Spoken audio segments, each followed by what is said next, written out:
পথভ্রষ্ট হয়েছে, আল্লাহ পাক আর একজন নবীকে দুনিয়াতে পাঠিয়েছেন। এখন বলেন তো, দুনিয়াতে সর্বশেষ নবী এবং রাসূল হিসাবে আল্লাহ কাকে পাঠিয়েছেন? কাকে? মুহাম্মদ সাল্লাল্লাহু আলাইহি ওয়াসাল্লামকে। এখন মুহাম্মদ সাল্লাল্লাহু আলাইহি ওয়াসাল্লাম যেহেতু শেষ নবী, তারপরে দুনিয়াতে কোনো নবী আসবে না, তাহলে এই নবীর উম্মত যদি গুমরাহ হয়ে যায়, পথভ্রষ্ট হয়ে যায়, নবীর উত্তরসূরি আলেম যারা আছে তারাও যদি এই উম্মতকে হেদায়েত না করতে পারে, তাহলে এরপরে যেহেতু নবী আসবে না, তাহলে এই উম্মতের ধ্বংস হওয়াটাই কিয়ামতের নিকটবর্তী। ঠিক না বেঠিক? ঠিক না?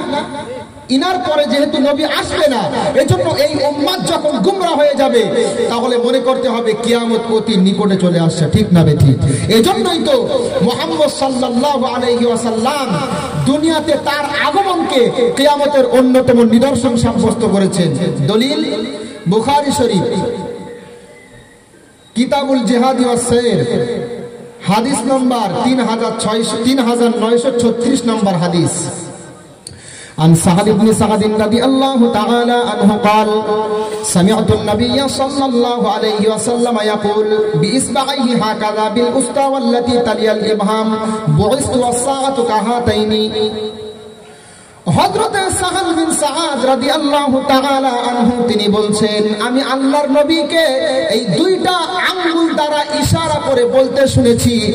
নবী বলছেন, আমার আগমন এবং কিয়ামত এই রকম পাশাপাশি রয়েছে, তার মানে আমি নবী দুনিয়াতে এসেছি, আমার পরে কোনো নবী আসবে না, উম্মত গোমরাহ হলেই কিয়ামত সংঘটিত হবে। তাহলে আমার মধ্যে এবং কিয়ামতের মধ্যে তেমন বেশি দূরত্ব নেই। ঠিক না বেঠিক? বুঝতে পারছেন আপনারা? তাহলে কিয়ামতের নিদর্শন সব খারাপ না, কিছু কিছু নিদর্শন আছে যেগুলো ভালো। যেমন নবীজির দুনিয়াতে আগমন, এটা ভালো, তবে কিয়ামত যে নিকটে এটাও আমরা বুঝতে পারি। ঠিক না বেঠিক? এখন এই হাদিস থেকে আমরা যেহেতু বুঝতে পারলাম যে বিশ্বনবী মুহাম্মদ সাল্লাল্লাহু আলাইহি ওয়াসাল্লাম তিনি হলেন সর্বশেষ নবী এবং রাসূল। আচ্ছা বলেন তো, এখন কেউ যদি দাবি করে যে মুহাম্মদ সাল্লাল্লাহু আলাইহি ওয়াসাল্লাম সর্বশেষ নবী না, গোলাম আহমদ কাদিয়ানী সর্বশেষ নবী, সে মুসলমান থাকবে না কাফের হবে? বলেন। কোরআনুল কারীমের সমস্ত আয়াতকে অস্বীকার করলে যেমন কাফের হয়, কোরআনুল কারীমের কোন একটা আয়াতের একটা অংশও যদি কেউ অস্বীকার করে, সে কাফের না মুসলমান? এজন্যই তো সমস্ত আলেম, আহলে সুন্নাত ওয়াল জামাতের সমস্ত আলেমরা একমত, গোলাম আহমদ কাদিয়ানী যে নিজেকে সর্বশেষ নবী বলে দাবি করেছিল, তার অনুসারীরাও বর্তমানে দুনিয়াতে আছে। এই কাদিয়ানী নিজে কাফের এবং এর যারা অনুসারী বর্তমানে আছে এরাও সর্বসম্মতিক্রমে কাফের, অমুসলিম। ঠিক না বেঠিক? এদেরকে কেউ যদি কাফের মনে না করে, সেও কাফের। ঠিক না? মহান আল্লাহ বলছেন, মা কানা মুহাম্মাদুন আবা আহাদিম মির রিজালিকুম ওয়ালাকিন রাসূলুল্লাহি ওয়া খাতামান নাবিয়্যিন। বলেন আল্লাহু আকবার। সূরা আহজাব 22 নম্বর পারা 2 নম্বর পৃষ্ঠা 5 নম্বর উপর 40 নম্বর আয়াত। আল্লাহ বলছেন, মুহাম্মদ সাল্লাল্লাহু আলাইহি ওয়াসাল্লাম তোমাদের মধ্যে কোন পুরুষের পিতা নন, তবে তিনি আল্লাহর শেষ নবী এবং রাসূল।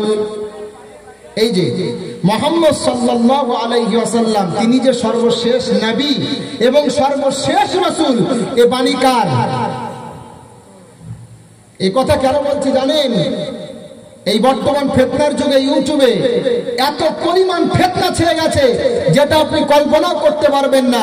গত কয়েকদিন আগে ভিডিও দেখতে দেখতে হঠাৎ আমার সামনে একটা ভিডিও চলে আসলো, একজন কাদিয়ানী মৌলবীর ভিডিও।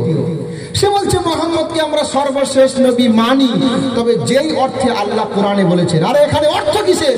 আল্লাহ পাক যখন বলছে মুহাম্মদ সর্বশেষ নবী, কোন অর্থ না, চোখ বুজিয়ে বিশ্বাস করতে হবে মুহাম্মদ সকল অর্থেই শেষ নবী। ঠিক না বেঠিক?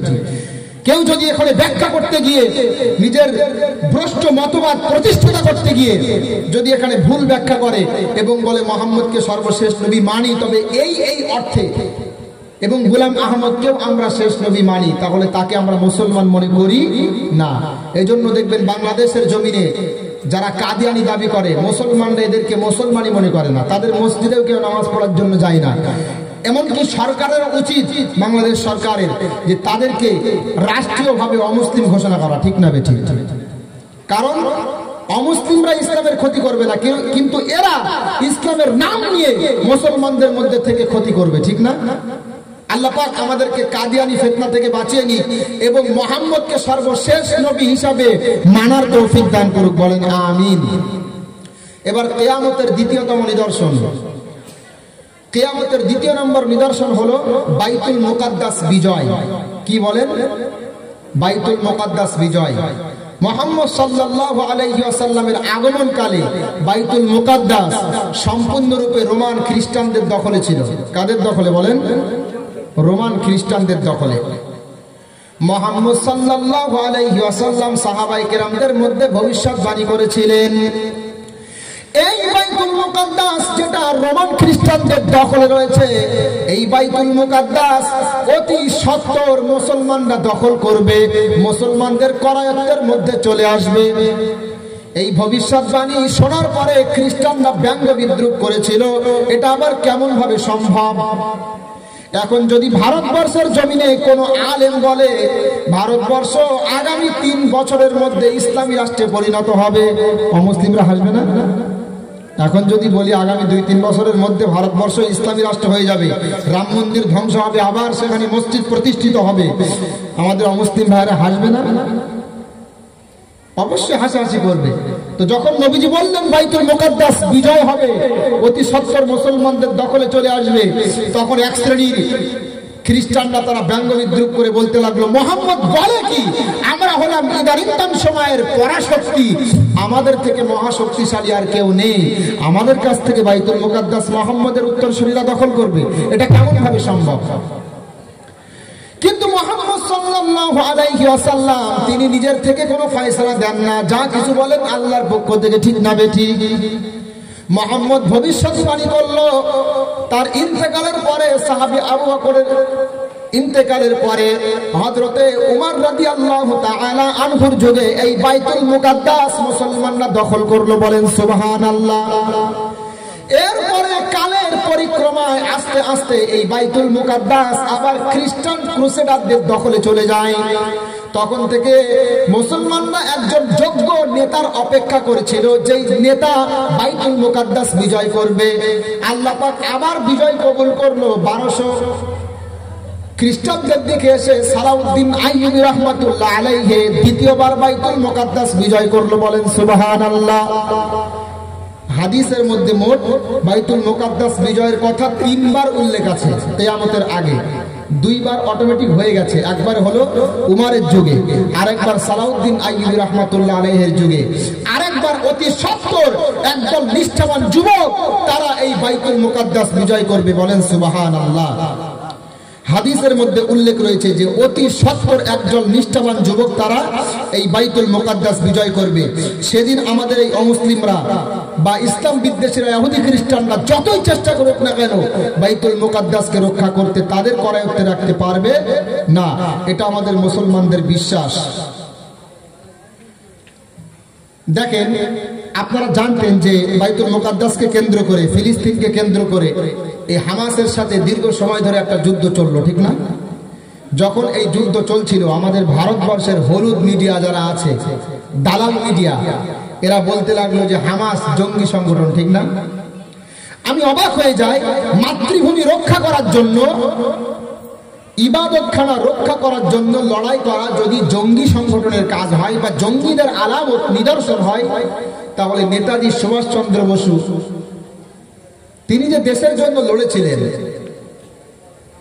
আমরা কি বলতে পারি তাকে জঙ্গি? তাকে জঙ্গি বলতে পারি আমরা? না।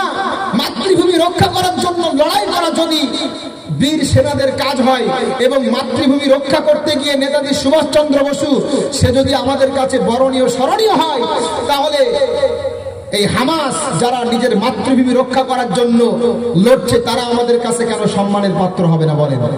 যুগ যুগ ধরে মুসলমানদের, ফিলিস্তিনি মুসলমানদের কান্নার আওয়াজ আকাশ এবং বাতাসকে মুখরিত করে আছে।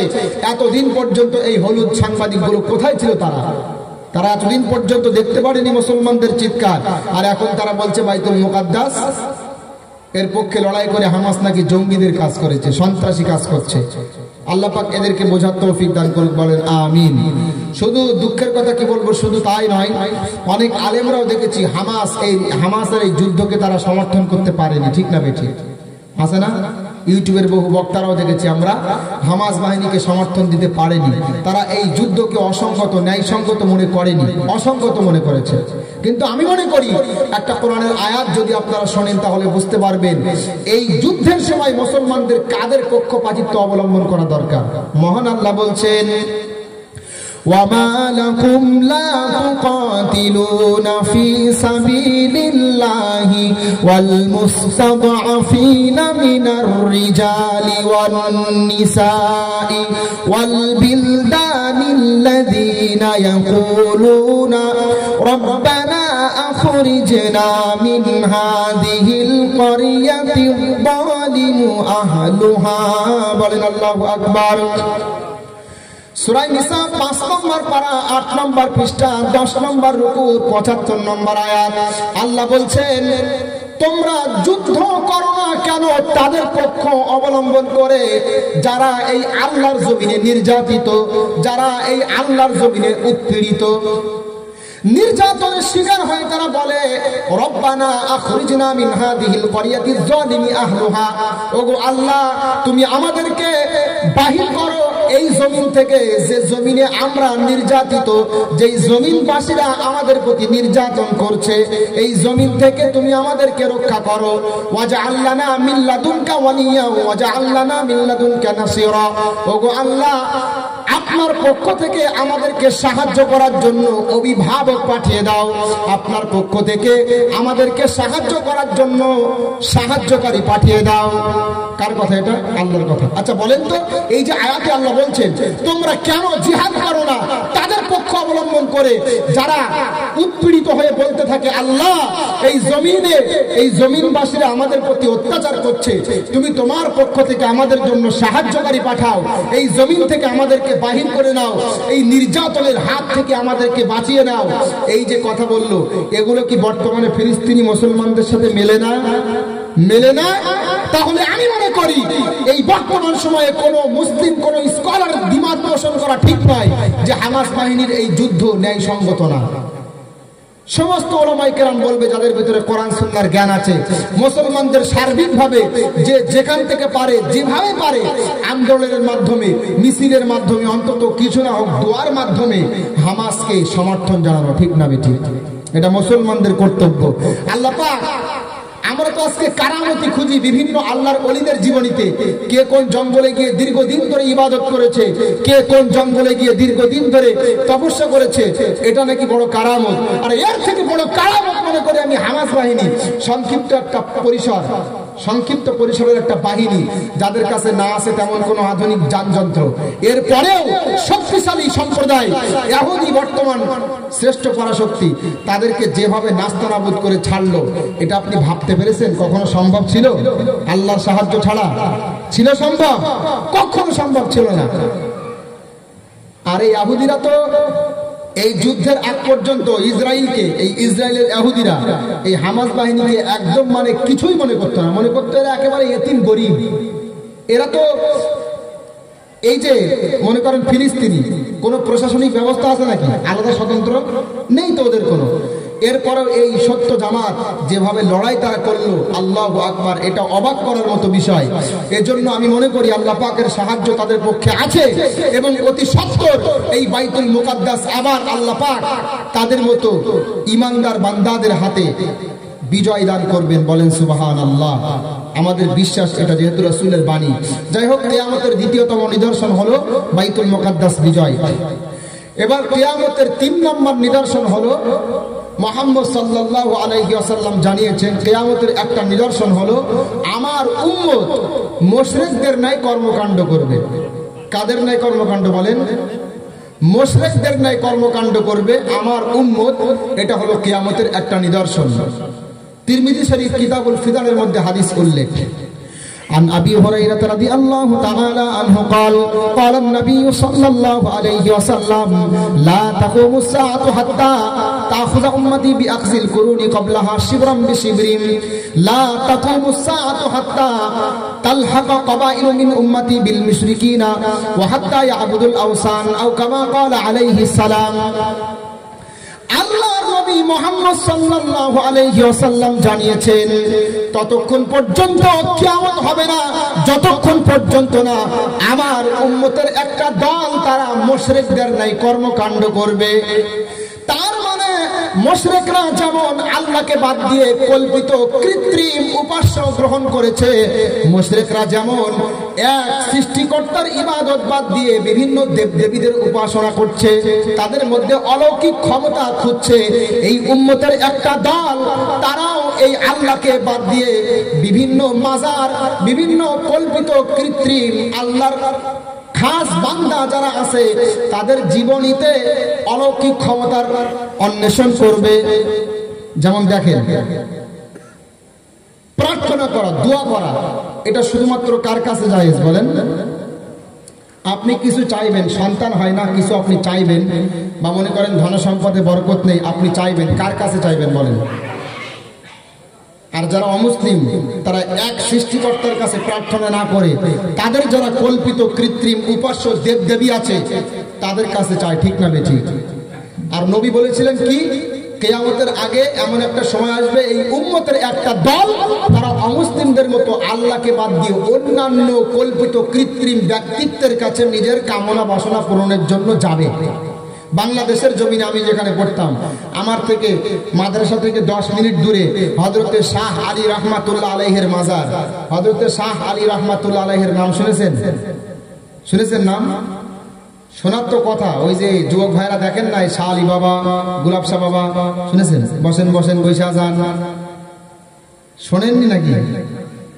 আমার মাদ্রাসা থেকে 10 মিনিট দূরে এই মাজারটা, সেখানে গিয়ে দেখলাম সন্তান হয় না মাজারে মানত করছে, সন্তান হয় না মাজারে গিয়ে প্রার্থনা করছে, নিজের কামনা বাসনা পূরণ করার জন্য মাজারে গিয়ে সেজদা করছে।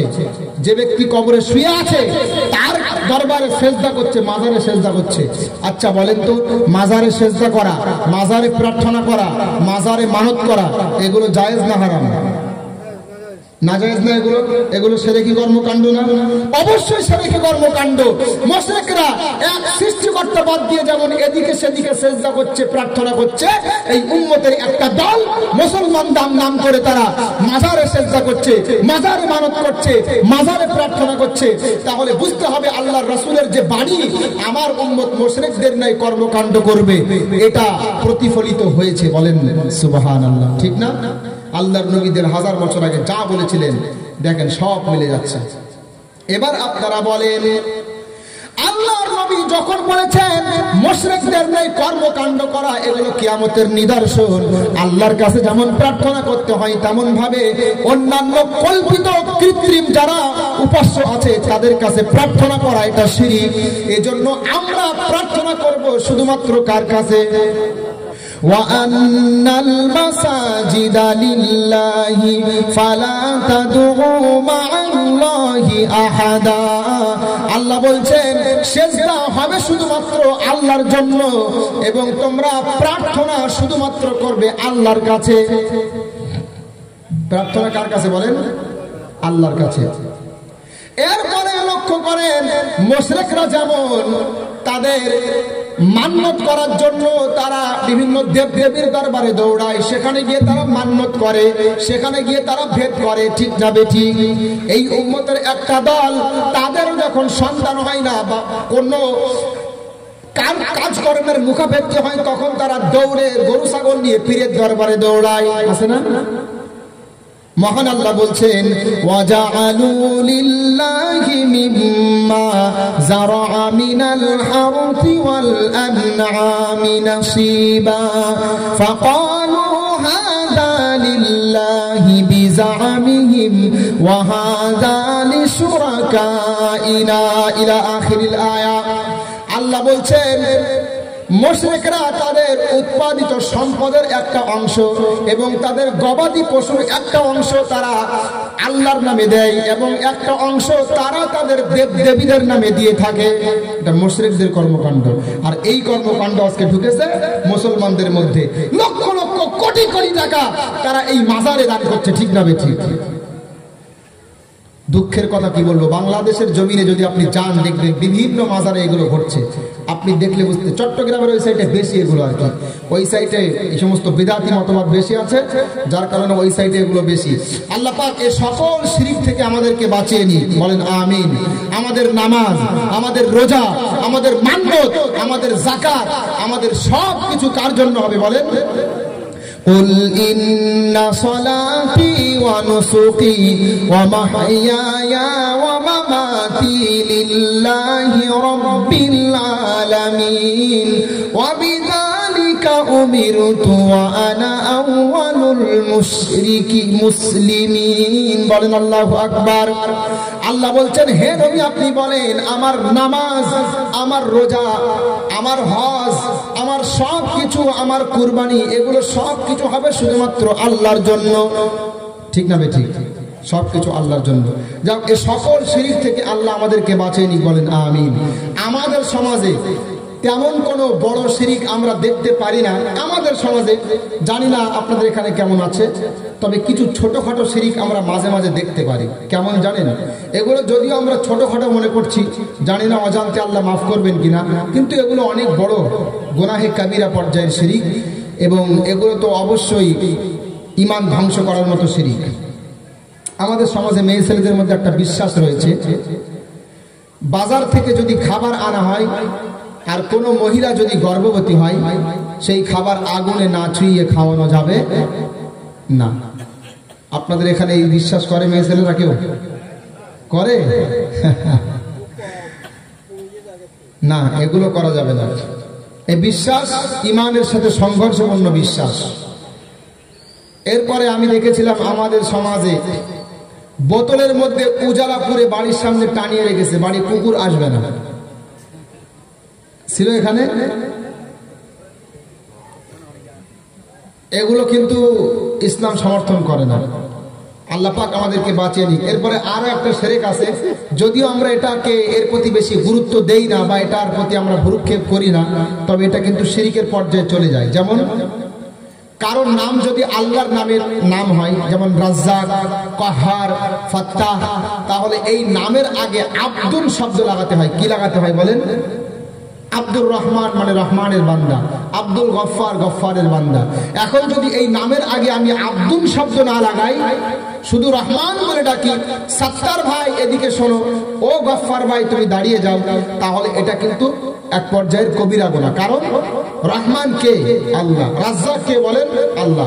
আপনি যেই ব্যক্তিকে ডাকছেন উনি রহমান না, উনি আব্দুর রহমান, উনি রহমানের বান্দা, ঠিক না ঠিক? তাহলে বলেন তো, আল্লাহর নামে যাদের নাম আছে ওই নামগুলো ডাকার ক্ষেত্রে আব্দুল শব্দ লাগাবেন না লাগাবেন না? অবশ্যই লাগাতে হবে। যাদের নাম রয়েছে আল্লাহর নামে নাম, তাদের কেউ যদি আব্দুল শব্দ না লাগিয়ে ডাকে, আপনারা নিষেধ করবেন তো? ইনশাআল্লাহ করতে হবে। আল্লাহ পাক বাঁচিয়ে নিক, বলেন আমিন।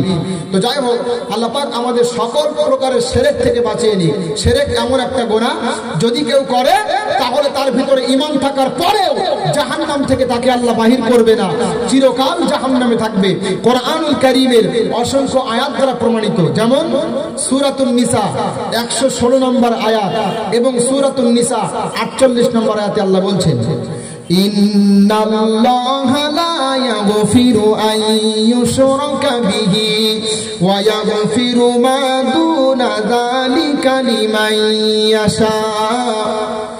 আল্লাহ বলছেন, কেউ যদি আল্লাহর সাথে শিরিক করে তাহলে আল্লাহ তাকে ক্ষমা করবেন না, আর শিরিক বাদে অন্যান্য গুনাহ চাইলে আল্লাহ ক্ষমা করবেন, করতে পারেন এবং করবেন। তাহলে শিরিকের গুনাহ আল্লাহ ক্ষমা করেন না, মনে থাকবে। অসংখ্য দলিল। মহান আল্লাহ বলছেন, ওয়ালাকাদ উহিয়া ইলাইকা ওয়া ইলাল্লাযীনা মিন ক্বাবলিকা লা ইন আশরাকতা লা ইয়াহবাতান্না আমালুকা ওয়া লা তাকুনান্না মিনাল খাসিরিন। সূরা জুমার 24 নম্বর পারা 4 নম্বর পৃষ্ঠা 7 নম্বর রুকুর 67 নম্বর আয়াত। আল্লাহ বলছেন, হে নবী, আপনার কাছে ওহী পাঠানো হয়েছে এবং আপনার পূর্বে যত নবী দুনিয়াতে এসেছে আমি আল্লাহ সবার কাছে ওহী পাঠিয়েছি। যদি তোমরা শিরক করো তাহলে তোমাদের জীবনের আমলনামাগুলো ধ্বংস হবে, জীবনের ইবাদতগুলো নষ্ট হবে এবং তোমরা অবশ্যই অবশ্যই ক্ষতিগ্রস্তের অন্তর্ভুক্ত হবে। কার কথা? আল্লাহর কথা। এরপরে আল্লাহ বলছেন যে কেউ যদি শিরক করে তার যত প্রকার ইবাদত আছে এগুলো কবুল হওয়ার জন্য শর্ত হলো বিশুদ্ধ ইমানদার হওয়া। আমরা একটা হাদিস সকলেই জানি, বুখারী শরীফ 1 নম্বর খণ্ড কিতাবুল ঈমানের মধ্যে আছে, অন্তরে সরিষার দানা পরিমাণ ঈমান থাকলে একদিন না একদিন আল্লাহ তাকে মাফ করবে, ঠিক না? এই হাদিসটা আমরা সকলেই জানি, যেহেতু জাহান্নাম থেকে বাঁচতে হবে তো নাকি। আমাদের যুবক ভাইরা যারা আছে না, তাদেরকে যখন বলি ভাই নামাজ পড়তে হয়, নামাজ না পড়লে আল্লাহ পাক জাহান্নামের কথা বলেছেন। ভাই রমজানের রোজা পালন করতে হয়, রমজানের রোজা না রাখলে জাহান্নামের ধমকি দিয়েছে। তখন কি বলে জানেন? আরে জাহান্নামে দেয় দিক না, একদিন না একদিন তো বাহির করবে, হাদিস তো সহি নাকি। এটা শুনতে খুব কষ্ট লাগে। আচ্ছা, জাহান্নামের আযাব 1 সেকেন্ড সহ্য করার ক্ষমতা কারো আছে? জাহান্নামের আগুন মাবুদ সইতে পারবো না, দুনিয়াতে নৌকা দাইয়া আখিরাতে কাদাইও না, দুনিয়াতে নৌকা দাইয়া আখিরাতে কাদাইও না। আজরাইল যেদিন ধরা দিবে কোন জোর না চলিবে, আজরাইল যেদিন ধরা দিবে কোন জোর না চলিবে, প্রাণ পাখি উড়ে যাবে রাখতে পারবি না, দুনিয়াতে নৌকা দাইয়া আখিরাতে কাদাইও না, দুনিয়াতে নৌকা দাইয়া আখিরাতে কাদাইও না। বলেন আমিন। জাহান্নামের আযাব 1 সেকেন্ড কারো সহ্য করার ক্ষমতা আছে? যদি কারো থাকে একটু হাতটা উঠিয়ে দেখান আমাকে যে আমি জাহান্নামের আযাব সহ্য করতে পারবো। আমি বলে যাচ্ছি, যদি আপনি জাহান্নামের আযাব সহ্য করতে পারেন তাহলে আপনার নামাজ পড়ার দরকার নেই। আর যদি বলেন যে না, জাহান্নামে আমি যেতে চাই না, তাহলে নামাজ আপনাকে পড়তে হবে, ঠিক না? এখন যে বিষয়ে আলোচনা করছিলাম, সমস্ত ইবাদত কবুল হওয়া নির্ভর করবে বিশুদ্ধ ঈমানের প্রতি। ঈমানদার হওয়ার সাথে সাথে ভিতরে যদি শিরকি অথবা কুফরি থাকে তাহলে তার সেই ঈমান গ্রহণযোগ্যতা পাবে না, ওই ব্যক্তির ঠিকানা হবে জাহান্নাম, ঠিক না বেঠিক? মহান আল্লাহ বলছেন, ওয়ামান আরাদাল আখিরাতা ওয়া সাআলাহা সাআয়াহা ওয়া হুয়া মুমিনুন ফাউলাইকা কানা সাআয়ুহুম মাশকুরা। সূরা বনী ইসরাঈল 15 নম্বর পারা 3 নম্বর পৃষ্ঠা 2 নম্বর রুকুর 19 নম্বর আয়াত।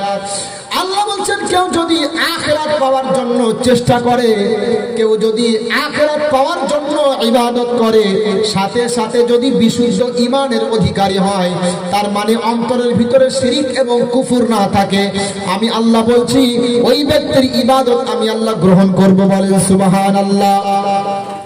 তাহলে শিরক সম্পর্কে মোটামুটি জানলাম। কিয়ামতের একটা অন্যতম নিদর্শন হলো এই উম্মত মুশরিকদের ন্যায় কর্মকাণ্ড করবে। মুশরিকরা যেমন আল্লাহ বাদে বিভিন্ন কল্পিত কৃত্রিম উপাস্য গ্রহণ করেছে, তাদের কাছে মনোকামনা বাসনা পূরণ করার জন্য গিয়ে থাকে, এই উম্মতের একটা দল তাদের মনোবাসনা পূরণ করার জন্য মাজারে গিয়ে ওই একই জাতীয় শিরক করে। তাহলে রাসূলের এই ভবিষ্যৎবাণী, এই কিয়ামতের নিদর্শন দুনিয়াতে প্রকাশ পেয়েছে না পায়নি? বলেন পায়নি? কত ভান্ডামি আপনি দুনিয়াতে দেখবেন। জিকির আল্লাহর একটা ইবাদত, আর সেই জিকির করতে করতে বাংলাদেশের জমিনে অনেকে হাত মারার পর্যন্ত হয়ে যায়। স্টেজের উপরে লাফালাফি, এরপরে মনে করেন ডান্স, কখনো কখনো সামিয়ানা ধরে বাঁশের মাথায় ওঠে, কত কি দেখতে হয় বাংলাদেশের জমিনে। আসলে ওখানে যত বেশি হাক্কানি ওলামায়ে কেরাম আছে না, একটা কথাই আছে যে যেখানে যত বেশি আসল পাওয়া যায় সেখানে তত বেশি নকল বাহির হয়। বাংলাদেশের জমিনে অনেক বড় বড় মুফাসসিরে কোরআন আছে, অনেক ভালো ভালো আলেম রয়েছে, আপনারা কল্পনাও করতে পারবেন না। আবার ভণ্ডেরও অভাব সেখানে নেই। এজন্য আপনারা একটু সতর্ক থাকবেন, শিরক থেকে আল্লাহ পাক আমাদের সকলকে বাঁচিয়ে নিক, বলেন আমিন।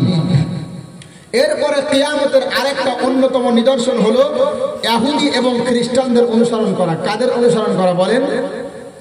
ইহুদি এবং খ্রিস্টানদের অনুসরণ করা। দলিল বুখারী শরীফ 2 নম্বর খণ্ড, কিতাবুল ইতিসাম বিল কিতাবি ওয়াস সুন্নাহ, 7331 নম্বর হাদিস। عن ثوبان رضي الله تعالى عنه قال قال النبي صلى الله عليه وسلم لا تقوم الساعة حتى تأخذ أمتي بأخذ القرون قبلها شبرا بشبر وذراعا بذراع قيل يا رسول الله كفارس والروم قال أمن الناس إلا أولئك। বুখারী শরীফ 2 নম্বর খণ্ড কিতাবুল ইতিসাম বিল কিতাবি ওয়াস সুন্নাহর মধ্যে হাদিসটা উল্লেখ রয়েছে। হযরতে সাওবান রাদিয়াল্লাহু তাআলা আনহু তিনি বলছেন, আল্লাহর নবী মুহাম্মদ সাল্লাল্লাহু আলাইহি ওয়াসাল্লাম তিনি জানিয়েছেন, ততক্ষণ পর্যন্ত কিয়ামত হবে না যতক্ষণ পর্যন্ত না এই উম্মতের একটা দল তারা ইহুদি খ্রিস্টানদের ন্যায় কর্মকাণ্ড না করবে। বিগতে বিগতে হাতে হাতে পদে পদে ইহুদি খ্রিস্টানদের অনুসরণ না করবে ততক্ষণ পর্যন্ত কিয়ামত হবে না। এটা কার কথা? রাসূলের কথা।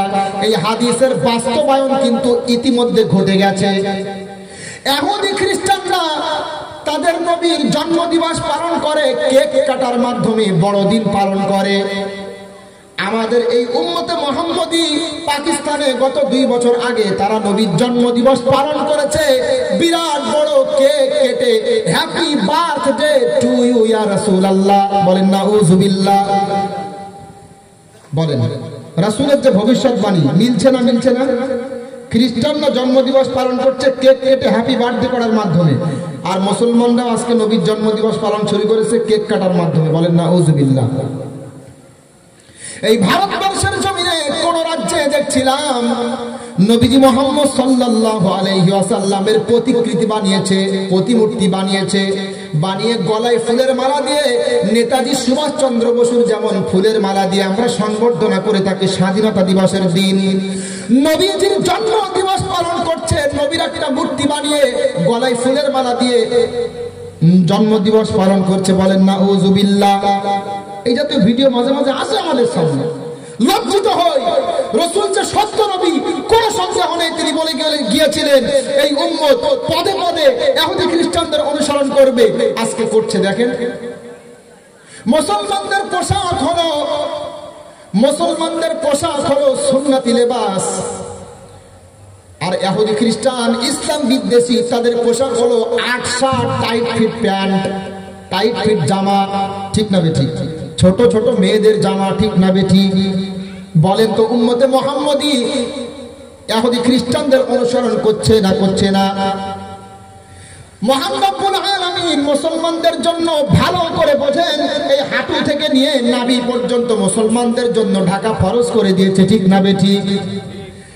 মুসলমানরা যতই বেনামাজি হোক, যতই নিকৃষ্ট হোক, হাঁটু থেকে নিয়ে নাভি পর্যন্ত তারা ঢাকে এবং ঢাকাকে তারা আদব মনে করে। ঠিক না বেঠিক? এখন ইহুদি খ্রিস্টানরা, অমুসলিমরা তারা চিন্তা করলো মুসলমানদেরকে কিভাবে এই ফরজ বিধান থেকে সরিয়ে দেওয়া যায়। চিন্তা ভাবনা করে দেখলো একবারে যদি আমরা মুসলমানদেরকে বলি তোমরা প্যান্টটা এখান থেকে ছিঁড়ে ফেলো, তারা কিন্তু ছেড়বে না। এজন্য প্রথমে প্যান্টটা এখান থেকে ছেঁড়া ছিল, এরপরে এখানে, এরপরে এখানে, এরপরে এই পর্যন্ত, জানি না এরপরে কোথায় আসবে। দেখেন না প্যান্ট, দেখেছেন? এই যে এখান থেকে এতগুলো ছেঁড়া, এই যে নিজের শরীরের গোপনীয় অঙ্গ, এটা ঢাকা ফরজ, এটা দেখা যাচ্ছে। বললে বলে এটা নিউ মডেল, আধুনিক যুগ, এটা স্টাইল। কি এটা বলে? স্টাইল তোমার বাহির করবে। মৃত্যুবরণ করে দেখো, হাঁটু থেকে নাভি পর্যন্ত ঢাকা ফরজ। ঠিক না বেঠিক? এই যে পদে পদে অনুসরণ করবে খ্রিস্টানদের দেখা যাচ্ছে। আচ্ছা বলেন তো, মুসলমানের মেয়েদের মাথার চুল আগলা করে, মুখে মেকআপ করে, এরপরে বিভিন্ন আধুনিক ভাবে সাজগোজ করে পরপুরুষের সামনে যাওয়া জায়েজ আছে? আছে? জলসা আপনারা দেন, অনেক জায়গা থেকে হক কথা বলার কারণে কমিটির অনেক ভাইরা আমাদের প্রতি রাগ করে। রাগ করলেও কিছু করার নেই। আমরা পেশাদারী বক্তা না যে টাকার জন্য বক্তব্য করতে আসবো। আপনার সমাজে যে সমস্ত ভুল কর্মকাণ্ডগুলো থাকবে তার বিরুদ্ধে মুখ খুলবো না, টাকার মধ্যে ডুবে থাকবো, বক্তব্য করে বেরিয়ে যাবো, এটা অসম্ভব না। জলসা দেয়া নফল না ফরজ বলেন? রাগ করবেন না তো আপনারা? জলসা দেয়া ফরজ না নফল? আর জলসার নামে যে মেলাগুলো হয়, মেলা, এই মেলাতে যে মেয়েরা পর্দা লঙ্ঘন করে মাথার চুল আগলা করে যে ঘুরে, একে অপরের দর্শন হয়, একে অপরের চোখের জেনা, অন্তরের জেনা, এগুলো হারাম না হারাম?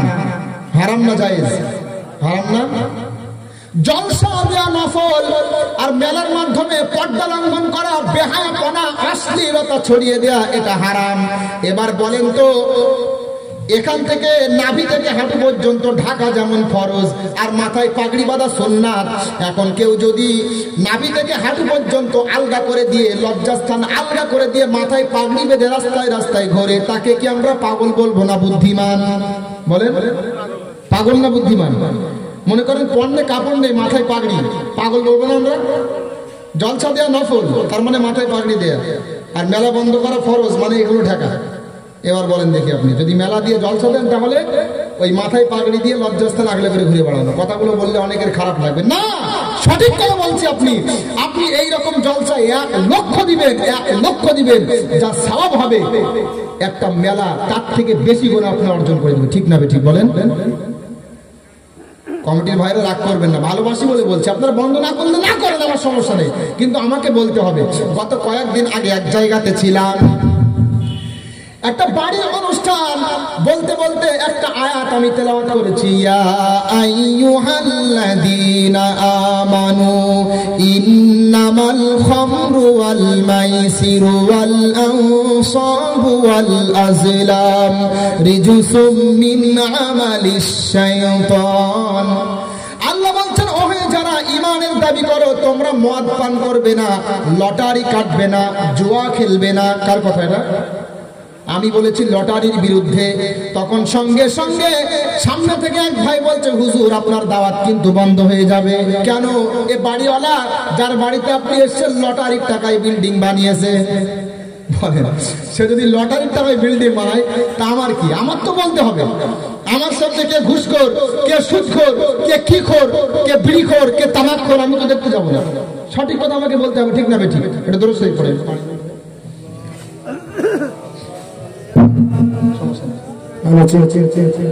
কমিটির ভাইদের উদ্দেশ্যে বলছি, পেছনে বসার জায়গা সংকুলন হয়ে গেছে, একটু বসার ব্যবস্থা করে দেন। কমিটির সদস্য যারা আছো, পেছনে অনেক ভাই বসার জায়গা না পেয়ে দাঁড়িয়ে আছে, একটু বসার সুব্যবস্থা করে দেন।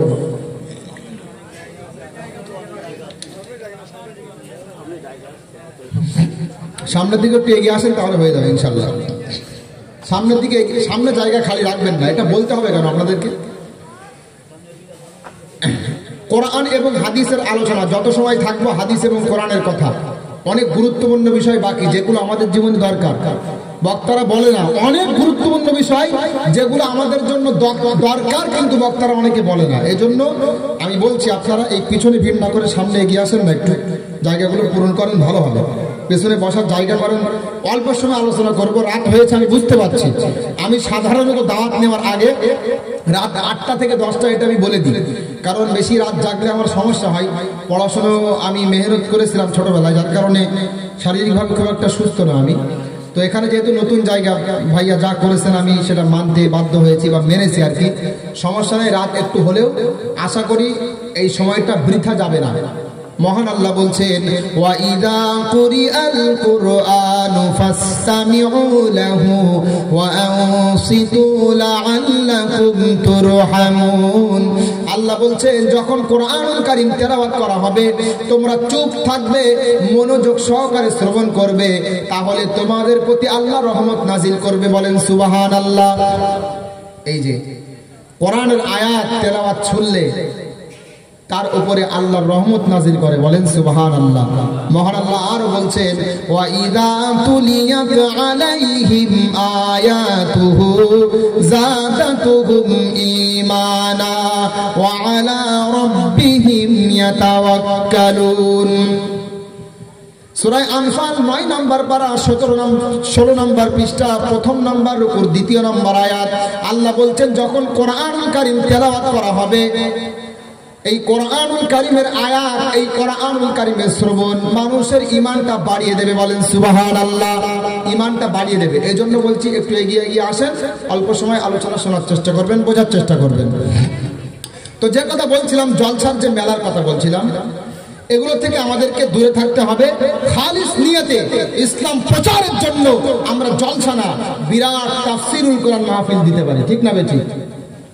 আগামীতে এই জলসা যদি দেন, একটা বড় একটা কি করবেন, ওই যে পিছনে টাঙাই কি এগুলো ব্যানার বলে না, বাংলাদেশে টাঙাই। আমাদের এলাকাতে এই সিস্টেমটা আমরা চালু করার চেষ্টা করেছি, আমাদের গ্রামেও পরিবর্তন হয়েছে। বিরাট ইসলামিক জলসা বাদ দিয়ে এখন বিরাট বড় ব্যানারে বিরাট ঐতিহাসিক তাফসীরুল কোরআন মাহফিল। সেখানে বক্তা আসবে, যখন দেখবে বিরাট তাফসীরুল কোরআন মাহফিল, তখন এখানে আসার পরে একটু ভাববে যে কি বলতে হবে আমাকে। ঠিক না বেঠি? কারণ কিসসা কাহিনী বলে তো লাভ হয় না কোনো। আরে বিশ্বাস করেন, আপনারা হয়তো বিশ্বাস করবেন না, কোরআনুল কারীমের আয়াত শুনলে, কোরআনুল কারীমের তেলাওয়াত শুনলে আল্লাহ মুসলমানদের অন্তরে ঈমান বাড়িয়ে দেবে, মুসলমানদেরকে পবিত্র করবে এবং পরিবর্তন করবে। বলেন সুবহানাল্লাহ। এটা আল্লাহর কথা যে কোরআন শুনলে মানুষকে আল্লাহ পরিবর্তন করে। আর কোরআন বাদ দিয়ে কিসসা কাহিনী আপনি যতই শোনেন না কেন, আপনার ভালো লাগবে তাৎক্ষণিকভাবে, কিন্তু হয়তোবা আল্লাহ অন্তরে পরিবর্তন দেবে না। এজন্যই দেখবেন যে বাংলাদেশের জমিনে বড় বড় তাফসীরুল কোরআন মাহফিল হয়, সেখানে অমুসলিমরা পর্যন্ত ইসলাম গ্রহণ করে, বেনামাজিরা নামাজি হয় শুনে, আর আমাদের এখানে ওয়াজ শুনে মুসলমানরা তো নামাজ পড়ে না। ওয়াজটা যদি হাদিস কোরআন থেকে হয় তবে তো পরিবর্তন হবে। আচ্ছা, আপনাদেরকে একটা প্রশ্ন করি, আপনারা উত্তর দিবেন। আপনার যদি জ্বর আসে আর আমি যদি আমাশার ট্যাবলেট দিই, কাজ হবে? কাজ হবে না? হবে না। আপনার যদি জ্বর আসে, আমি যদি আমাশার ট্যাবলেট দিই, কাজ হবে না। আমাদের বক্তা সমাজকে বুঝতে হবে আল্লাহ পাক কোরআনুল কারীম কেন অবতীর্ণ করলো। যদি এটা বুঝতে পারে, তাহলে আমি মনে করি এই মাইক্রোফোন ধরার আগে অন্তত পড়াশোনা করবে। মুহাম্মদ সাল্লাল্লাহু আলাইহি ওয়াসাল্লামের উপরে কেন আল্লাহ কোরআনুল কারীম নাযিল করেছিলেন শুনুন। মহান আল্লাহ বলছেন, কিতাবুন আনজালনাহু ইলাইকা লিতুখরিজান নাসা মিনাজ যুলুমাতি ইলান নূর। সূরা ইব্রাহিম 13 নম্বর পারা 14 নম্বর পৃষ্ঠা 1 নম্বর রুকুর 1 নম্বর আয়াত। আল্লাহ বলছেন, হে মুহাম্মদ, আমি আপনার প্রতি কোরআনুল কারীম অবতীর্ণ করেছি যাতে করে অন্ধকারে ডুবে থাকা মানুষগুলোকে আলোর পথ দেখাতে পারেন। বুঝতে পেরেছেন? অন্ধকারে ডুবে থাকা মানুষগুলোকে আলোর পথ দেখাতে পারেন, এজন্য কোরআন অবতীর্ণ করেছি। আরে যে সময় মানুষ সুদের মধ্যে ব্যস্ত ছিল, যে সময় মানুষ অন্ধকারের মধ্যে নিমজ্জিত ছিল, ঘুষের মধ্যে ব্যস্ত ছিল, জেনা ব্যভিচারের মধ্যে লিপ্ত ছিল, এই সময় অন্ধকার থেকে উঠিয়ে আলো প্রতিষ্ঠার জন্য আল্লাহ কোরআন পাঠিয়েছিলেন। যে সমস্ত অন্ধকারগুলো আল্লাহ দুনিয়া থেকে উঠিয়ে আলো প্রতিষ্ঠার জন্য কোরআনুল কারীম পাঠিয়েছেন, ওই সমস্ত অন্ধকার বর্তমানে দুনিয়াতে আছে না নেই? তাহলে তদানীন্তন সময়ে অন্ধকার উঠিয়ে আলো প্রতিষ্ঠার জন্য যেমন কোরআনুল কারীমের দরকার হয়েছে, তেমন ভাবে ইদানীন্তন সময়ে অন্ধকার ঘুচিয়ে আলো প্রতিষ্ঠার জন্য কোরআনুল কারীমের দরকার আছে না নেই? এখন যদি কোরআনুল কারীম বাদ দিয়ে বিভিন্ন কিসসা কাহিনী বলা হয়, কিয়ামত পর্যন্ত জলসা মিলাদ মাহফিল হবে, একটা মানুষও পরিবর্তন হবে না। বিশ্বাস করেন আপনারা? বিশ্বাস করতে হবে আপনাদেরকে, কারণ ততক্ষণ পর্যন্ত কোরআন যতক্ষণ পর্যন্ত আসেনি, মুহাম্মদ সাল্লাল্লাহু আলাইহি ওয়াসাল্লাম কোরআনের ব্যাখ্যা মানুষকে শেখায়নি, ততদিন পর্যন্ত মানুষ গুমরা ছিল। এটা আমার কথা না, কোরআনের কথা। মহান আল্লাহ বলছেন, হুয়াল্লাযী বাআসা ফিল উম্মিয়িনা রাসূলা ইয়াতলু আলাইহিম আয়াতিহি ওয়া ইউযাক্কিহিম ويعلمهم الكتاب والحكمة وإن كانوا من قبل لفي ضلال بعيد আল্লাহ বলছেন আল্লাহ তোমাদের প্রতি বড় রহমত বর্ষণ করেছেন তোমাদের মধ্য থেকে একজন নবীকে আল্লাহ পাঠিয়েছেন যিনি তোমাদেরকে কোরআনুল কারীম শিক্ষা দিবে যিনি তোমাদেরকে পবিত্র করবে যিনি তোমাদেরকে হিকমত তথা হাদিস শিক্ষা দেবে এবং এই কোরআন এবং হাদিস শেখার আগে তোমরা অবশ্যই পথভ্রষ্ট ছিলে কার কথা আল্লাহর কথা তাহলে কোরআন এবং হাদিস আসার আগে যদি উম্মত পথভ্রষ্ট থাকে আমি আজ ব্যর্থহীন কণ্ঠে বলতে পারি কোরআন এবং হাদিস যদি আপনি তাকের মধ্যে সাজিয়ে রাখেন চর্চা না করেন বা বক্তারা এগুলো নিয়ে আলোচনা না করে তাহলে সমাজ অন্ধকারের মধ্যে থাকবে পরিবর্তন হবে না সত্য কথাগুলো বক্তাদেরকে বলতে হবে আমি যেমন মেলার কথা বললাম অনেক জায়গাতে সুদের কথা বলি ঘুষের কথা বলি যেই সমাজে গিয়ে শুনি যে এই সমাজে মানুষেরা সুদ খায় বেশি বেশি সেই সমাজে গিয়ে সুদের কথা বলি ঘুষের কথা বলি অনেকে আমাকে বলে বয়স তো অল্প এই জন্য এখনো বুঝতে পারছো না একটু বড় হও আগে সংসার ধর্ম হোক এরা সংসার ধর্ম বানিয়েছে মানে আগে সংসার এরপরে ধর্ম মানে সংসারই না হলে ধর্ম বুঝি বোঝা যায় না আচ্ছা আপনারা বলেন তো সংসার ধর্ম এই কথা সঠিক নাকি ধর্ম সংসার কোনটা সঠিক বলেন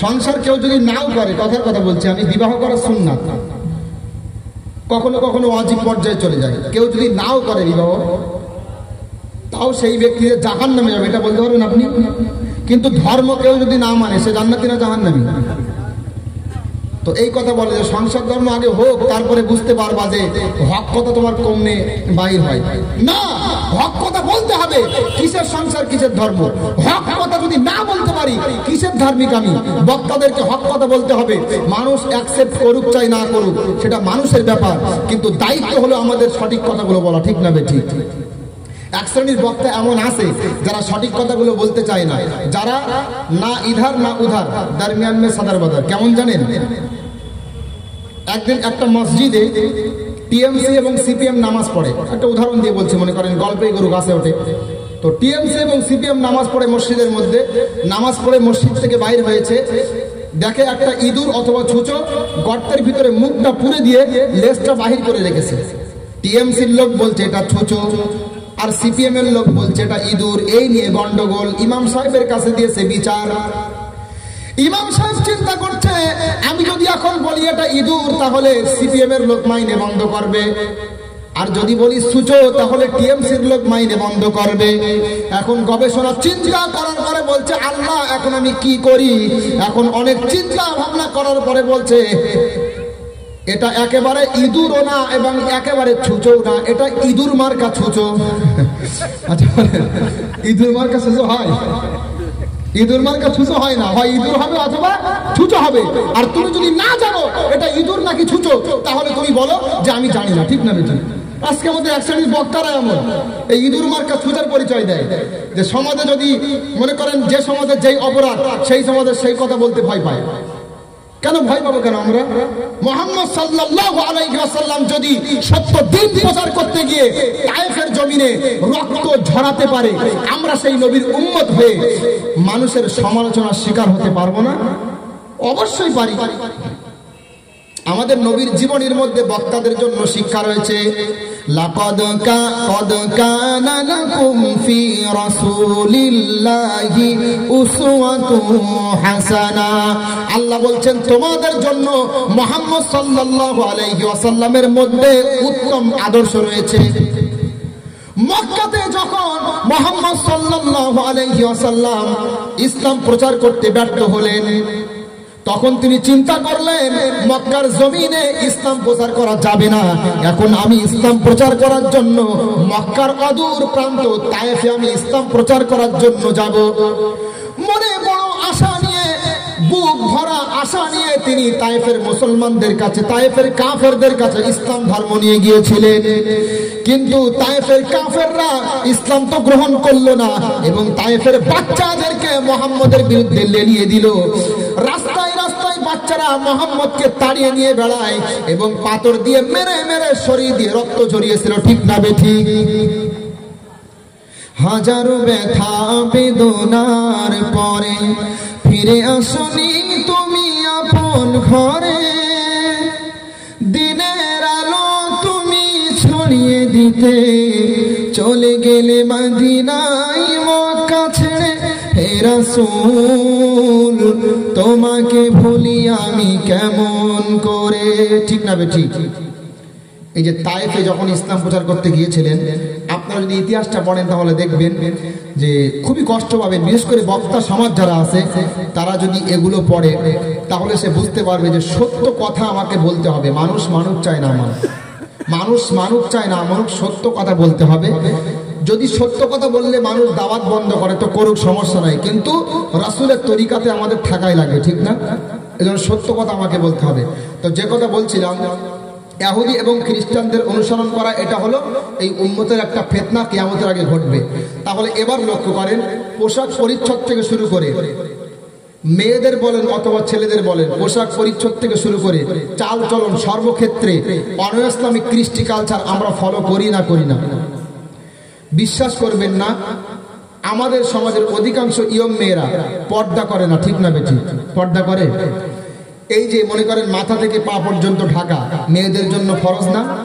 2 হাতের কবজি, 2 পায়ের পাতা এবং ইমামদের মতানয়ককে মুখমণ্ডলটা বাদে পুরো দেহটা ঢেকে রাখা মেয়েদের জন্য ফরজ না? আচ্ছা বলেন তো, আপনার সমাজে কয়জন ইয়ং মেয়ে মাথার চুল ঢেকে বাজারে যায় বলেন? আপনাদেরকে ভালোবাসি বলে বলছি, রাত অনেক হয়েছে, একটা উপদেশ করছি, সেটা বারবার লক্ষ্য রাখবেন। আপনার বাড়ির কোনো ইয়ং মেয়ে যদি পর্দা না করে, আপনার বাড়ির বৌমা যদি পর্দা না করে, মাথার চুল আলগা রেখে রাস্তাঘাটে ঘোরে, তাহলে ওই মহিলা যেমন জাহান্নামে যাবে, আপনাকেও ওই মহিলা জাহান্নামে না নিয়ে যাবে না, ঠিক না বেঠিক? বলেন ঠিক না? আপনার পরিবারের যারা আছে তাদের জীবনে ইসলাম প্রতিষ্ঠা করা আপনার জন্য ফরজে আইন, দায়িত্ব। ভালো করে বুঝবেন, মহান আল্লাহ বলছেন, ইয়া আইয়ুহাল্লাযীনা আমানু কু আনফুসাকুম ওয়া আহলিকুম নারা। ওহে যারা ঈমানের দাবি করো, তোমরা যারা আছো তোমাদের নিজেদেরকে এবং তোমাদের পরিবারে যারা আছে তাদেরকে তোমরা জাহান্নামের আগুন থেকে বাঁচিয়ে নাও। এই আয়াতকে সামনে রেখে সমস্ত মুফাসসিরিনে কেরাম তারা ঐক্যমত পোষণ করেছেন, প্রত্যেকটা মুসলমানের জন্য তার ব্যক্তিগত জীবনে এবং তার পারিবারিক জীবনে ইসলাম প্রতিষ্ঠা করা ফরজে আইন, দায়িত্ব। তার স্ত্রী, সন্তান, সন্ততি তাদের জীবনেও ইসলাম প্রতিষ্ঠা করা ফরজে আইন, দায়িত্ব। এই জন্য ভালোবাসি বলে বলছি, যাদের বাড়িতে ইয়ং মেয়ে রয়েছে, যাদের বাড়িতে রয়েছে বিভিন্ন বৌমারা যারা পর্দা করে না, তাদেরকে আজ থেকে বাড়ি যাওয়ার পর থেকে পর্দার আদেশ করবেন তো ইনশাল্লাহ? করবেন তো ইনশাল্লাহ? এই কথা বললে অনেক গার্জিয়ান কেমন জানি লজ্জা পায়। আমি বাড়ি গিয়ে কিভাবে বলি, স্ত্রী এতদিন তুমি মাথার চুল আগলা করে বাজার ঘাটে গিয়েছো, মেয়ে তুমি এতদিন ধরে প্রাইভেট পড়তে গিয়েছো মাথার চুল আগলা করে, আজকে তুমি মাথা ঢেকে যাবে, হেজাব করে যাবে, এ কথা কেমনে বলি আমি? না, আপনাকে বলতে হবে। জাহান্নাম থেকে বাঁচতে গেলে আপনাকে বলতে হবে মেয়েদের জন্য হেজাব অবশ্যই করতে হবে। মুখমণ্ডল যদি আগলা থাকে তাও এক্ষেত্রে উলামাদের যেহেতু ইখতিলাফ রয়েছে এবং হাদিস কোরআনের ভিতরে, এক্ষেত্রে আমরা বিভিন্ন রকম রিওয়ায়াত দেখতে পারি। এজন্য বিশুদ্ধ মত হলো, যদিও ফিতনার যুগে মুখটা ঢেকে রাখবে, কিন্তু মুখ আগলা করলেও ফরজ তরক হবে না। কিন্তু মাথার চুল যদি আগলা করে, হেজাব যদি না করে, কান এগুলো যদি দেখা যায়, তাহলে অবশ্যই কিন্তু গুনাহ হবে। আল্লাহ পাক আমাদের মেয়েদেরকে হেজাব করার তৌফিক দান করুক, বলেন আমিন। মহান আল্লাহ বলছেন, قل يا أيها النبي قل لأزواجك وبناتك ونساء المؤمنين يدنين عليهن من جلابيبهن। আল্লাহ বলছেন, হে নবী, আপনি মুমিন ব্যক্তিদেরকে বলুন, আপনার স্ত্রী, সন্তান, সন্ততি, আপনার কন্যা সন্তানদেরকে বলুন, এবং মুমিন নারী যারা আছে তাদেরকে বলুন, তারা যেন তাদের যে জিলবাবগুলো রয়েছে, যে পর্দাগুলো রয়েছে, যেন তারা তাদের দেহের ওপরে লটকিয়ে দেয়, দেহের ওপরে টানিয়ে দেয়। কার আদেশ বলেন? আল্লাহর আদেশ। রাসূলের জামানাতে জিলবাব বলে একটা পর্দা ছিল, যেটা মাথার উপরে ফেললে সারা শরীরটা ঢেকে যেত। এটা মুসলমানদের জন্য অবশ্যই ব্যবহার করতে হবে মুসলমান মেয়েদের জন্য। যদি না করে তাহলে পর্দা লঙ্ঘন করার গুনাহ হবে। যাই হোক, কিয়ামতের নিদর্শন বলছিলাম যে ইহুদি খ্রিস্টানদের অনুসরণ, আল্লাহ পাক এ থেকে আমাদেরকে বাঁচিয়ে নিক, বলেন আমিন। এরপরে কিয়ামতের আরেকটা নিদর্শন হলো বিভিন্ন ধরনের ফিতনা কিয়ামতের আগে ঘটবে। বিভিন্ন ধরনের ফিতনা, গুনাহের কাজের মধ্যে মানুষ লিপ্ত হবে, এটা কিয়ামতের অন্যতম নিদর্শন। মিশকাত শরীফের হাদিস, সাহাবী আবু হুরায়রা রাদিয়াল্লাহু তাআলা আনহু থেকে বর্ণিত। عن أبي هريرة رضي الله تعالى عنه قال قال النبي صلى الله عليه وسلم بادروا بالأعمال فترا كقطاع الليل المسلم يصبح الرجل مؤمنا ويمسي كافرا أو يمسي مؤمنا ويصبح كافرا। আল্লাহর নবী মুহাম্মদ সাল্লাল্লাহু আলাইহি ওয়াসাল্লাম উম্মতদেরকে জানিয়েছেন, ওগো উম্মতেরা, কিয়ামতের আগে ভয়ঙ্করতম অন্ধকারের মতো ফিতনা দুনিয়াতে আসার আগে তোমরা বেশি বেশি ইবাদত করে নাও, বেশি বেশি আমল করে নাও। এবার সকলে একটু অ্যাক্টিভ হবেন। মুহাম্মদ বলছেন কিয়ামতের আগে, ফিতনা আসার আগে তোমরা বেশি বেশি ইবাদত করে নাও। কার কথা? রাসূলের কথা। এটা এই হাদিসটা বিশ্বাস করেন এখন বাস্তবায়িত হয়ে গেছে। কিয়ামতের আগে অমাবস্যার অন্ধকারের ন্যায় ফিতনা শুরু হবে। এই হাদিস বাস্তবে রূপ নিয়েছে। কেমন ফিতনা দেখেন, মানুষ সকালবেলা থাকবে ইমানদার, সন্ধ্যাবেলা হয়ে যাবে কাফের। সন্ধ্যাবেলা ইমানদার থাকবে তো সকালবেলা হয়ে যাবে কাফের। সকালবেলা ইমানদারের মতো কর্মকাণ্ড করবে তো সন্ধ্যাবেলা কাফেরদের মতো কর্মকাণ্ড করবে। এই অ্যান্ড্রয়েড সেট আবিষ্কার হওয়ার পর থেকে আমরা এটা আরো বেশি বুঝতে পেরেছি। কেমন জানেন, একটা যুবক সকালবেলা মনে করেন নামাজ পড়ছে, অন্তরটা ফ্রেশ হয়ে যাচ্ছে, আজকে আমি নামাজ পড়েছি, সারা দিন আমি সকালে উঠিয়া আমি মনে মনে বলি সারা দিন আমি যেন ভালো হয়ে চলি। ফজরের নামাজ আদায় করছে সকালবেলা, আর মনে মনে চিন্তা করছে, মনে মনে নিয়ত করছে, সংকল্প করছে, সারা দিন আমি কোনো গুনাহের কাজ করব না, সারা দিন আমি অপরাধের কাজ করব না, আজকে সারা দিনটা আমি ভালোভাবে কাটাবো। এই রকম মনে মনে নিয়ত করছে। আর যখন মোবাইলের মাধ্যমে ফেসবুকের মধ্যে ঢুকছে, এমন একটা অশ্লীল ভিডিও তার চোখের সামনে চলে আসছে, যেই ভিডিওটা সে দাঁড়িয়ে এড়িয়ে চলতে পারছে না। ওই ভিডিওর মধ্যে ঢোকার কারণে ঘন্টাকে ঘন্টা অশ্লীল ভিডিও দেখে পার করছে। ঠিক না বেঠিক? আছে না? আপনি অস্বীকার করলেও আপনি বুঝতে পারবেন না। ৬০-৭০ বছরের বুড়া আপনি ব্যবহার করেন না অ্যান্ড্রয়েড সেট, কি বুঝবেন? যারা যুবক যুবতী তারা ঠিক বুঝতে পারছে আমার এই বক্তব্যের গুরুত্ব। ঠিক না বেঠিক? আমি বলতে চাই যুবক ভাইয়েরা, হাতে ধরি পায়ে ধরি সঠিক কথাগুলো মানার চেষ্টা করবে। জান্নাত যদি আপনি পেতে চান আর জাহান্নাম থেকে বাঁচতে চান, তাহলে অবশ্যই অবশ্যই এই জাতীয় গুনাহ থেকে বাঁচতে হবে।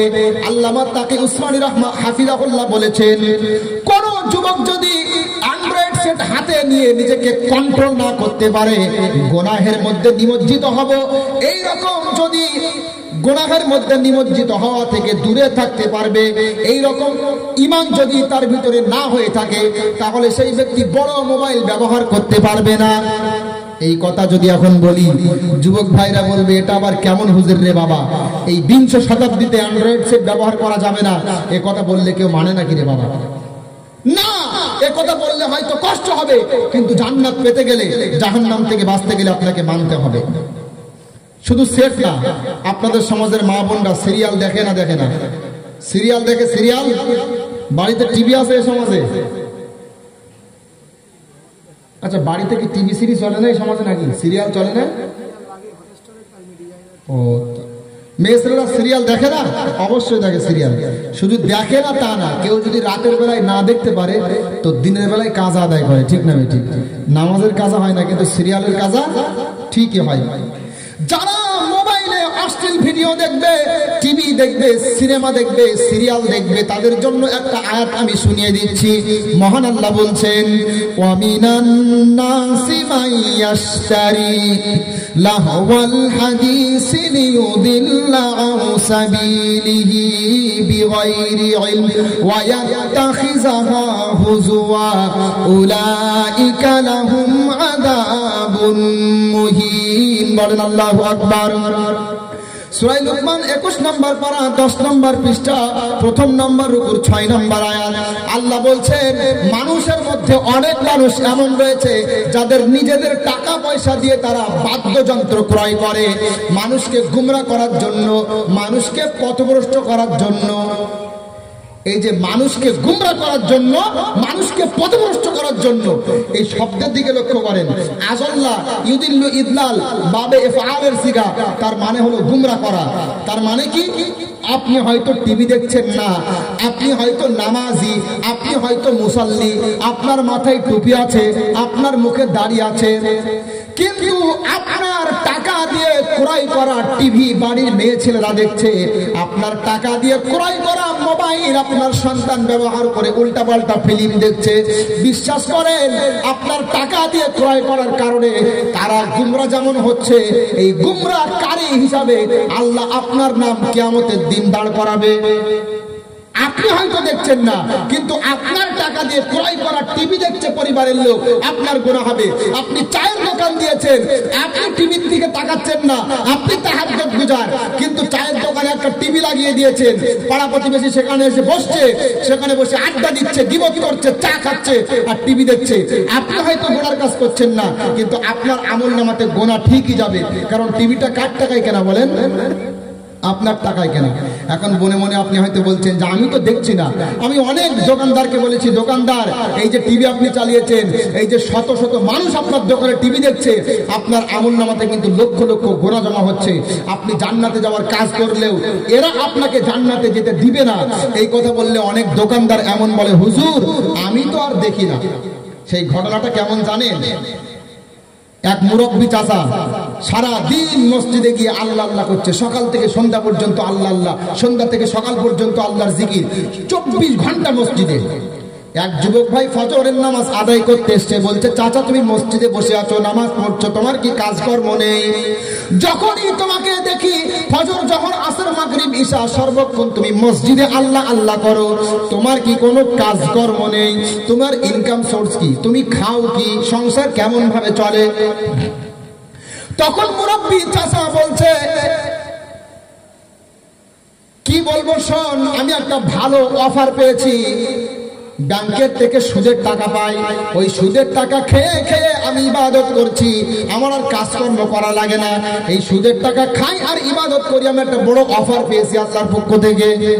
তখন এই যে বলছে চাচা সুদের টাকা খেয়ে ইবাদত করলে তো কবুল হয় না, তখন বলছে এই জন্যই তো ব্যাংকের বই আমার নামে না তোমার চাষির নামে করেছি।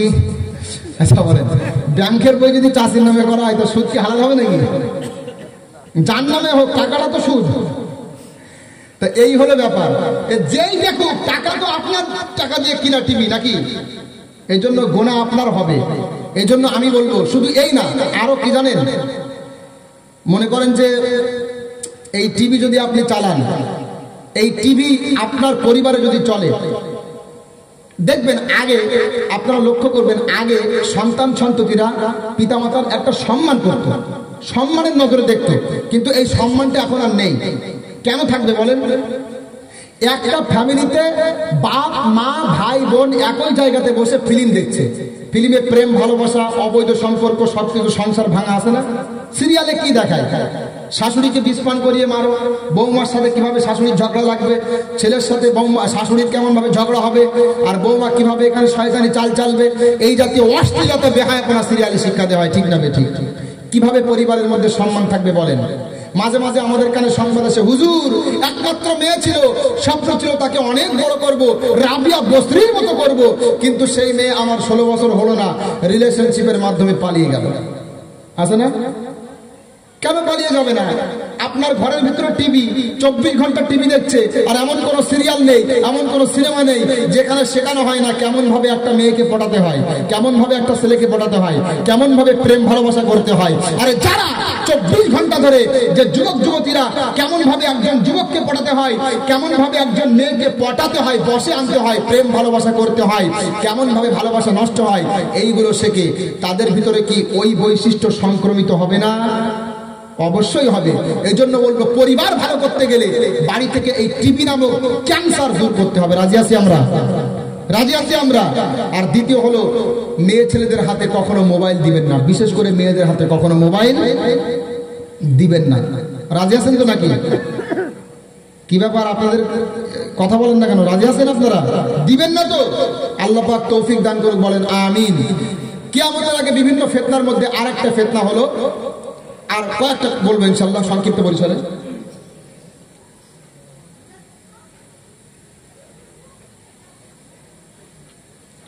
যাই হোক, আর সংক্ষিপ্ত পরিসরে আলোচনা করব আমি।